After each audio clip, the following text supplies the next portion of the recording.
hot dogs, Reuben sandwich, cheeseburger, Philly cheesesteak, and Thanksgiving meals. What do these foods all have in common, other than that they are American favorites and that they're top 5 of 50, researched and posted on CNN International by CNN writer Dana Joseph? Well, all 5 of those, actually all 50 on the list, all have the potential of being genetically modified. Whether it be from the crops that make up the buns to your cheeseburger or your hot dogs, or hormones added into turkeys. All of it genetic modification. So, what is a GMO? A GMO is a genetically modified organism, which is the result of a laboratory process of taking a gene from one species, extracting it, and artificially putting it into another plant, animal of an unrelated species. So simply crossing of the genetics from one animal and making something altered to fit a certain characteristic which you're trying to achieve in another. So the foreign gene may come from bacteria, viruses, other animals, insects, or even humans. So which of these is genetically modified? Well, believe it or not, the top one here is the one that is genetically modified. It's been modified to be able to resist insect and worms that have infested and eaten on this organic one here. So, history of GMOs. The history of GMO is that it's due to advances in molecular biology during the 1970s, which made it possible to insert the individual genes into plants, animals, etc.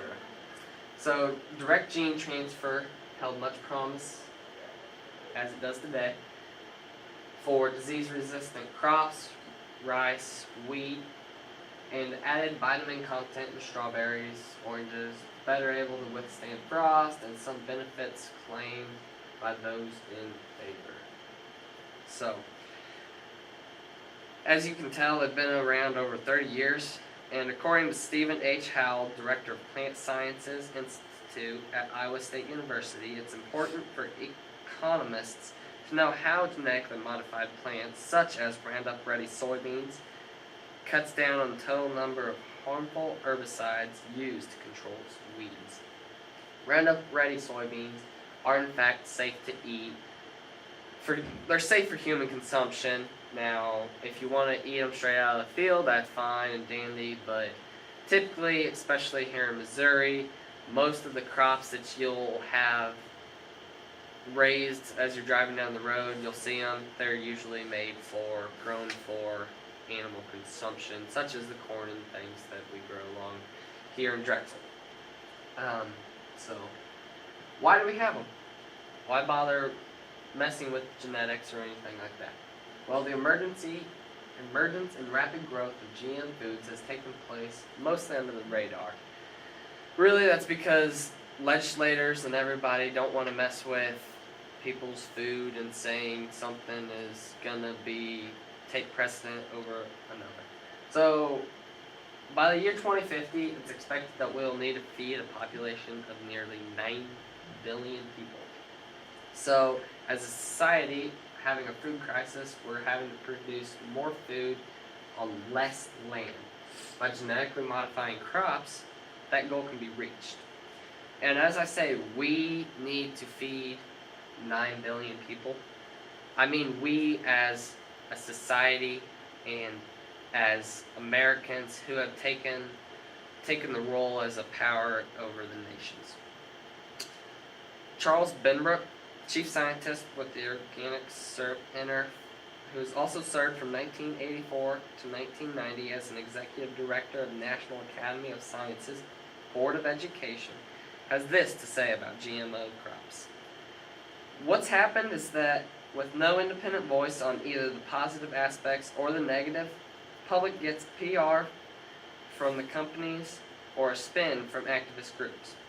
So what this means is that most of what's written about GM crops or even GM food in general, is all opinion unless it's specifically backed up by scientific proof. The opinion boils down to, well, acceptance or outrage.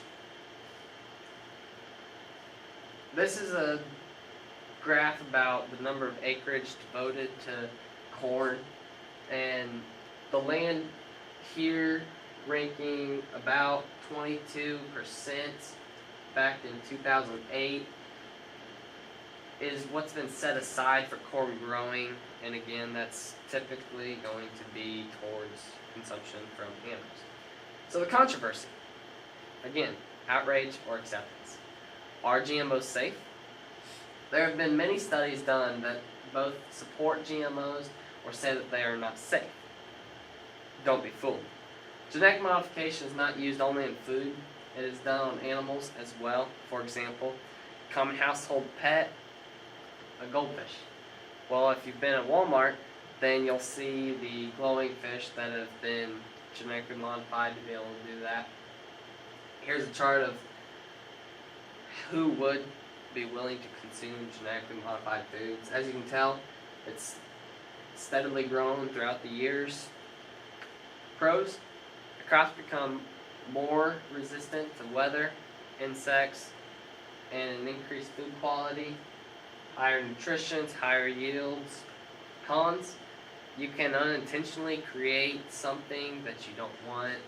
So here, a super virulent, which is an extremely harmful in effect.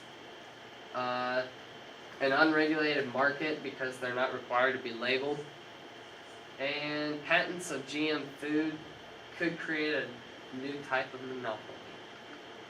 So here's the top 10 genetically modified foods.